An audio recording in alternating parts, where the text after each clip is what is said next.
This was November 26, 2007. Heinz Field. The last 3-0 game? The last 3-0 game before yesterday. The punt that did not bounce. Look at that. It teed itself up. Stuck it right into the ground. Allen Rossum is waiting for the bounce. There was no bounce. That is amazing. Steelers would win the game 3-0. Yesterday, the Vikings beat the Raiders 3-0. Two games yesterday. No rain involved. It was the first 3-0 game indoors ever. There's never been a 3-0 game played inside of a dome. And, hey, the Vikings get the win, but along the way they've lost Justin Jefferson again. He was taken to a hospital after a chest injury. He got hit hard in the first half. Clean hit. Yeah. Clean hit, shoulder to the midsection. But Jefferson out for the game, left the hospital and traveled back to Minnesota with the team. But he got hit. He got rocked there. That is painful. Oh, look at that. Yes. Yeah, those are, lacerated kidney type shots. That's what happens a lot of those times. So splenectomy. Splenectomy, right? Yeah. All of that. I see the side ones. It seems to usually be the kidney there. Yeah, but we've talked about the Vikings D is awesome. We love the coach. We've talked about the Raiders defensive coach and Patrick Graham, defensive coordinator. They're damn good on that side too, right? I think they've exceeded their expectations as far as the talent they have on the football field.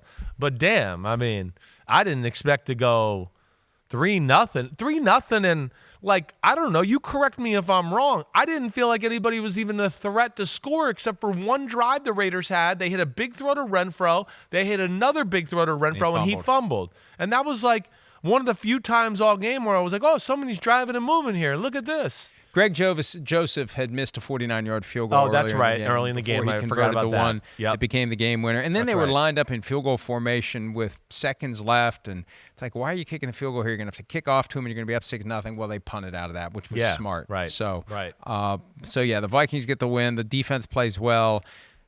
Nick Mullins comes in for Josh Dobbs. We'll see who the starter is this weekend. I have a feeling they're going to stick with Mullins. I would think the Dobbs candle has burned out in Minnesota. Yeah, 10 of 23, the turnovers in the game against the Bears, all of that. It's just it's been a little shaky. Just a little too frenetic. Right. A little too much thinking, taking a lot of big hits, holding the ball Holds too the long. ball too long, right? A little too much last play of the game type. I'm breaking a tackle. I'm going to try to throw it here. It's a lot right now. Definitely. The Texans were upset by the Jets on Sunday. Great game from Zach Wilson. That was 0-0 in the third He should be quarter, reluctant too. to play every week. Well, it was the first time since 1988 that two games were scoreless at the half on the same day. So not a lot of points in New York. But in the second half, it exploded for the Jets, and C.J. Stroud, with under 7 minutes to play, hit his head against that very hard surface at MetLife Stadium. People complain about it all the time. And, we didn't know what it was at first, but it was the head off of the turf. Always look for that fencing posture. See those arms come up? Yeah. He breaks out of it quickly, but it's that involuntary reaction where your arms come up like that, and he's in the concussion protocol. They play the Titans at home next week, in Tennessee, excuse me. And it's kind of like the bubble burst on them in one day. Yeah. Like they were the darlings, and he's an MVP candidate, and just in one afternoon, it's not done, but it just feels like it goes away. Yeah, I mean, I don't feel like you can have that type of performance or the performance against the Carolina Panthers and be the MVP of football. Right. That's just kind of my thought. It's disqualifying. A little bit disqualifying. There's no doubt. He's still awesome. I certainly didn't see that coming, right? We talked about last week, D'Amico Ryan, Robert Saleh. They're both from the 49ers. They were working there together. Which one will be able to maybe teach their offense how to attack the other team's defense a little bit there. We've seen the Texans move the ball just about on everybody, right? They couldn't do jack diddly squat yesterday. Again, you saw the Jets defense is top-notch. If their offense was better, I don't think there's any doubt they'd be a top-5 defense in the game.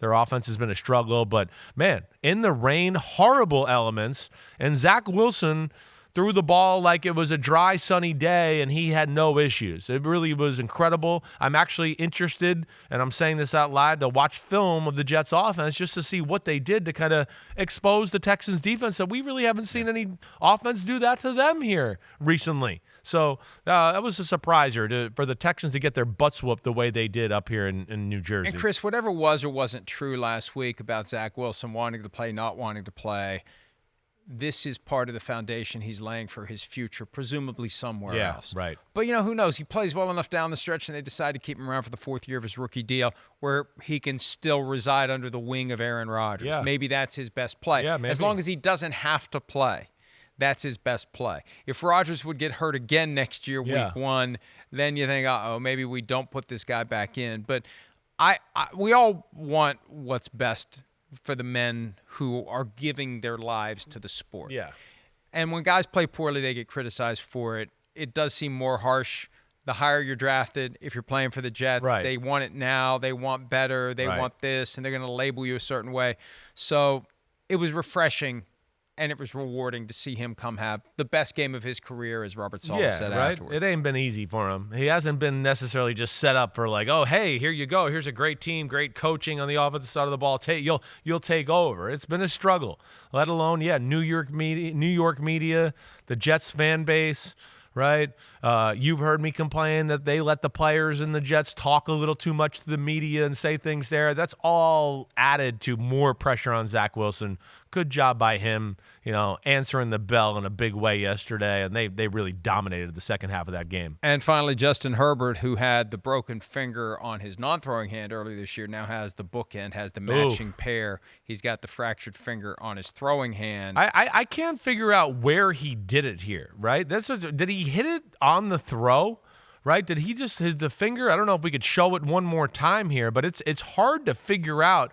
I don't think he did it falling to the ground, but they're saying index finger, right? That's what you're hearing, which is the pointer finger, and I think the least important finger to throw the football. So can he make this happen? I mean, the big soldier I know will try. We'll see if he can do it, but it's going to be tough on the throwing hand. Well, and when you have those big, giant quarterback ET fingers, they're more likely to get broken like You mean yours. like this one? Yeah, let's take a break. Hi, it's Mike Florio. Thanks for watching PFT on YouTube. Hit subscribe for the latest news and analysis from Pro Football Talk.